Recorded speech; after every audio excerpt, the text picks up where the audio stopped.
तो ये वाले वीडियो में हम लोग डिस्कस करने जा रहे हैं one of the most important question for class 10 students, और ये one of the most confusing question भी बोल सकते हैं फॉर क्लास 10 स्टूडेंट्स। सो इसका सॉल्यूशन हम लोग डिस्कस कर रहे हैं। इस क्वेश्चन को बहुत अलग अलग तरीक़ा से सॉल्व किया जा सकता है। Today I am going to discuss one of the method to solve this particular question. मैं थोड़ा डिटेल में डिस्कस करूंगा, it may take some time, लेकिन आपको सॉल्यूशन समझने का बहुत ज़रूरत है। सो डिस्कशन थोड़ा स्लो होगा, बट वीडियो को एंड तक देखिएगा आप। You will definitely be able to understand the solution of this particular question. यहाँ क्वेश्चन में गिवन है two bulbs of 60 watt and 100 वाट। दो बल्ब हम लोग के पास और इनका power mentioned 60 watt and 100 watt. They are connected first in series combination, then in parallel combination across the same source of voltage. Okay, मतलब दोनों में सेम वोल्टेज अप्लाई होने वाला है। Find out which bulb will glow brightly in series combination and in parallel combination. मतलब इस question में दो पार्ट है। आपको दो बल्ब दिया गया, पहले उनको कनेक्ट करना है सीरीज कॉम्बिनेशन में। आपको बताना है सीरीज कॉम्बिनेशन में कौन सा बल्ब ज़्यादा ब्राइट होगा, फिर आपको उन्हीं दोनों बल्ब को कनेक्ट करना है पैरेलल कॉम्बिनेशन में, और आपको बताना होगा कौन सा बल्ब ज़्यादा ब्राइट होगा और क्यों होगा। तो इसका सॉल्यूशन हम लोग डिस्कस करते हैं। ओके, पहले हम लोग जान लेते हैं बल्ब के बारे में थोड़ा बेसिक बात कि बल्ब ये जो मैन्युफैक्चर किए जाते हैं ये किसी पर्टिकुलर वोल्टेज के लिए किए जाते हैं। इंडिया में ये वोल्टेज जो है इट इज़ अराउंड 220 वोल्ट, मतलब मैन्युफैक्चर किए जाते हैं 220 वोल्ट के लिए।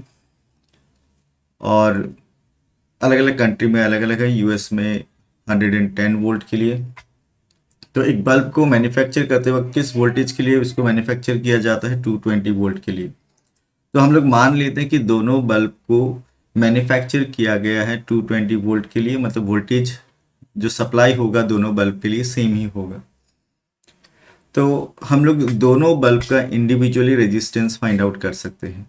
ये रेजिस्टेंस फाइंड आउट कर सकते हैं, और एक बार जब आपको रेजिस्टेंस का आइडिया हो जाएगा तो आपको ब्राइटनेस वाला पार्ट भी समझ में आने लग जाएगा। तो मैं पहले बात करता हूँ रेजिस्टेंस के बारे में। वी नो टाइम लगेगा, लेकिन आपको पूरा वीडियो देखना है, then only you will be able to understand the solution. We know what P equals to V square by R। Okay, और सिंस दोनों ही बल्ब को सेम वोल्टेज के लिए बनाया गया है, सेम वोल्टेज पे काम करने के लिए बनाया गया है, तो वोल्टेज को हम लोग दोनों बल्ब के लिए कांस्टेंट मान सकते हैं। सो यहाँ पे P equals to V square by R, we can write R equals to V square by P। दोनों बल्ब के लिए वोल्टेज सेम ही अप्लाई होने वाला है। इंडिविजुअली अगर बात करें तो अभी मैं इंडिविजुअली दोनों का रेजिस्टेंस फाइंड आउट करूंगा। रेजिस्टेंस और पावर का रिलेशन कैसा है यहाँ? इज इट डायरेक्ट रिलेशन और इज इट इनवर्स रिलेशन? तो साफ साफ देख सकते हैं हम लोग दोनों का रिलेशन इनवर्स रिलेशन है। तो ये फॉर्मूला से हम लोग को क्या पता चलता है? From this formula we can say that the more is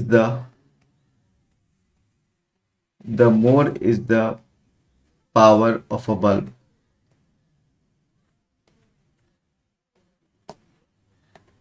the lower will be the resistance of the bulb.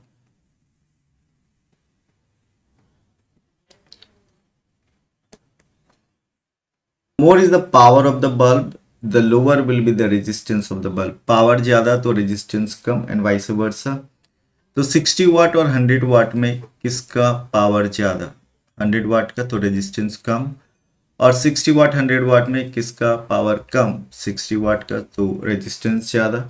So we can write resistance of 60 watt bulb is greater than resistance of 100 watt bulb. ठीक है, अब दोनों bulb जो आपको दिया गया उनका power आपको गिवन था, उससे आपने रेजिस्टेंस का कंपैरिजन कर लिया, किसका रेजिस्टेंस ज़्यादा और किसका रेजिस्टेंस कम है। नाउ फर्स्ट पार्ट में फॉर सीरीज कॉम्बिनेशन हम लोग बात करते हैं सीरीज कॉम्बिनेशन। दोनों बल्ब को कनेक्ट किया, कौन सा कॉम्बिनेशन में, सीरीज कॉम्बिनेशन। सीरीज कॉम्बिनेशन की कुछ कैरेक्टरिस्टिक्स आपको पता होगा कि सीरीज कॉम्बिनेशन में current through each device remains the same. Voltage यहाँ अप्लाई किया V, पावर एक का 60 वाट, एक का 100 वाट। मैं आपको एक सिंपल क्वेश्चन पूछता हूँ कि यहाँ पे अगर मैं 220 वोल्ट अप्लाई भी करूँ तो क्या दोनों बल्ब को 220 वोल्ट मिलने वाला है? तो इसका आंसर है नहीं। इन सीरीज कॉम्बिनेशन ये 220 वोल्ट स्प्लिट हो जाएगा दो पार्ट में, और एक पार्ट उसका 60 वाट को मिलेगा, एक पार्ट उसका 100 वाट को मिलेगा। ओके, वोल्टेज तो सेम नहीं मिलने वाला। And for series combination we can write that PE effective power equals to what? I square R। यहाँ PE का मतलब इफेक्टिव पावर।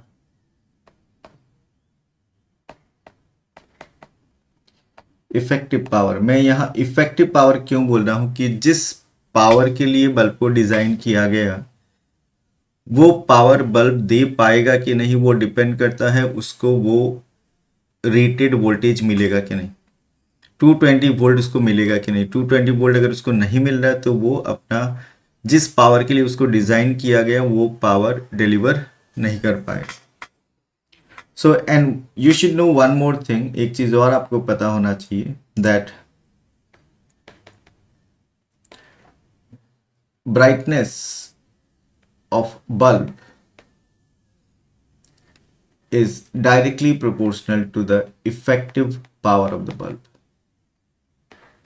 और we can say power dissipated. Class 10 में ये टर्म बहुत कम यूज होता है, इसलिए मैंने इफेक्टिव पावर टर्म यूज किया है। Brightness of the bulb depends on effective power, directly proportional to effective power. इसका मतलब इफेक्टिव पावर ज्यादा होने से ब्राइटनेस ज्यादा होगी। सो series combination PE effective power is given by the formula I square R, and you know that I constant in series combination. I constant in series combination, so we can write PE directly proportional to R। मतलब effective power series combination में directly proportional किसके, resistance के। तो जिस device का resistance ज्यादा होगा उसका इफेक्टिव पावर ज्यादा होगा। As we know resistance of 60 watt bulb is greater than resistance of 100 watt bulb. So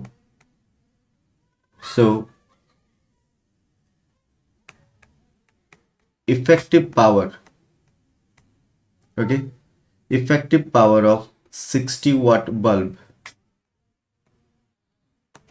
in series combination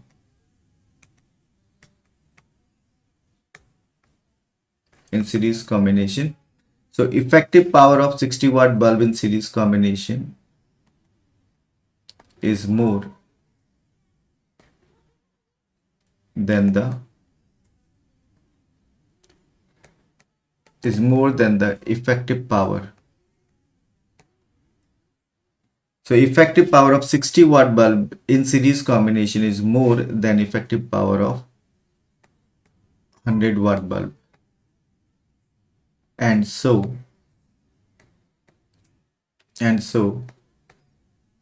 60 watt bulb will glow brightly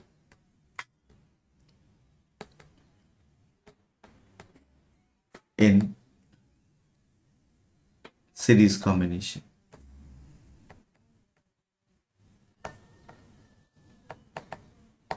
okay. तो यहाँ ये डिस्कशन से हम लोग को ये पता चला, पहले हम लोगों ने पता लगाया कि कौन सा बल्ब का रेजिस्टेंस ज़्यादा है। हम लोगों को पता चला कि 60 वाट बल्ब का रेजिस्टेंस ज़्यादा होता है देन 100 वाट। फिर सीरीज कॉम्बिनेशन के लिए हम लोगों को पता था कि effective power is directly proportional to resistance, मतलब सीरीज कॉम्बिनेशन में अगर आप डिवाइसेस लगाते हो तो इफेक्टिव पावर उन डिवाइसेस का इंडिविजुअली जो रेजिस्टेंस है उस पर डिपेंड करेगा। रेजिस्टेंस ज़्यादा होने से इफेक्टिव पावर भी ज़्यादा होगा। सो रेजिस्टेंस यहाँ पे 60 वाट का ज़्यादा than 100 watt. So effective power of 100 effective power of 60 watt bulb is greater than effective power of 100 watt bulb. तो 60 वाट से 100 वाट का इफेक्टिव पावर, 60 वाट का इफेक्टिव पावर ज़्यादा कंपेयर टू वाट 100 वाट। तो पावर ज़्यादा, ब्राइटनेस ज़्यादा, ऑलरेडी वी नो दैट। तो आपको अगर सॉल्यूशन पूछा जाए तो आप प्रेजेंटेशन ऐसे दे सकते हो, आपको ये सब पॉइंट मेंशन करना होगा, डायग्राम ड्रॉ करना होगा, एंड देन अब हम लोग बात कर सकते हैं for parallel combination. For parallel combination हम लोग बात कर सकते हैं फॉर पैरेलल कॉम्बिनेशन। ओके, तो पैरेलल कॉम्बिनेशन के लिए जैसे हम लोग सीरीज कॉम्बिनेशन के लिए इफेक्टिव पावर का फॉर्मूला लिखा हम लोगों ने। For parallel combination effective power is equals to v square by r। v constant in parallel combination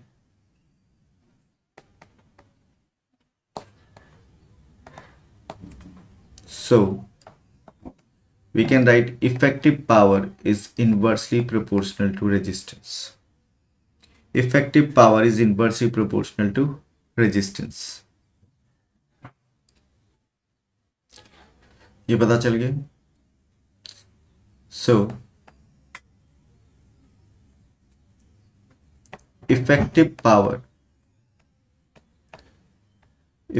power of, इससे हम लोग बता सकते हैं इफेक्टिव पावर रेजिस्टेंस पे डिपेंड करता है। इसका रेजिस्टेंस ज़्यादा था, 60 का ज़्यादा था, और 100 वाला का रेजिस्टेंस कम था।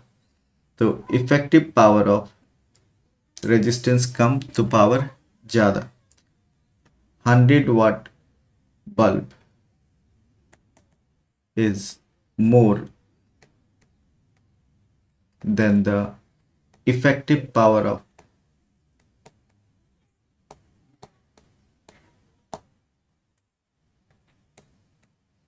60 watt bulb.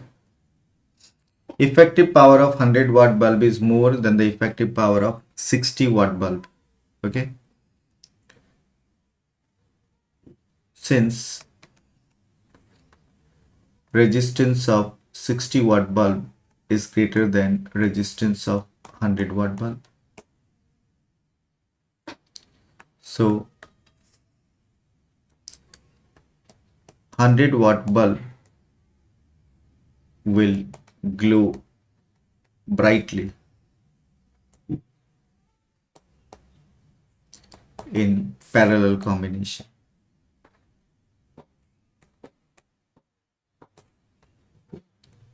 Will glow brightly in parallel combination.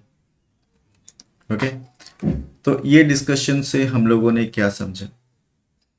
हम लोगों ने देखा कि दो अलग अलग पावर के बल्ब अगर सीरीज कॉम्बिनेशन में लगाया जाए तो कौन सा ज़्यादा ब्राइट होगा? जिसका पावर कम उसका ब्राइटनेस ज़्यादा, और पैरेलल कॉम्बिनेशन में जिसका पावर ज़्यादा उसका ब्राइटनेस ज़्यादा। और ये ब्राइटनेस डिपेंड करता है इफेक्टिव पावर पे, और वो इफेक्टिव पावर का पता लगाया हम लोगों ने इन टर्म्स ऑफ रेजिस्टेंस। और हम लोगों ने फार्मूला यूज़ किया सीरीज कॉम्बिनेशन के लिए effective power I square R, parallel के लिए V square by R।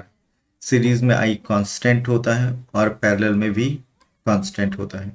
Series में effective power is directly proportional to resistance, और पैरेलल में effective power is inversely proportional to resistance. आप इसका सॉल्यूशन ठीक से नोट डाउन कर लेना, this is one of the most important question में से है।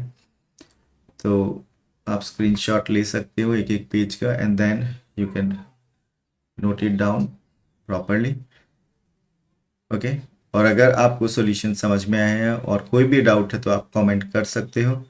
इस क्वेश्चन को सॉल्व करने के और भी अलग अलग मेथड है that we will discuss later on.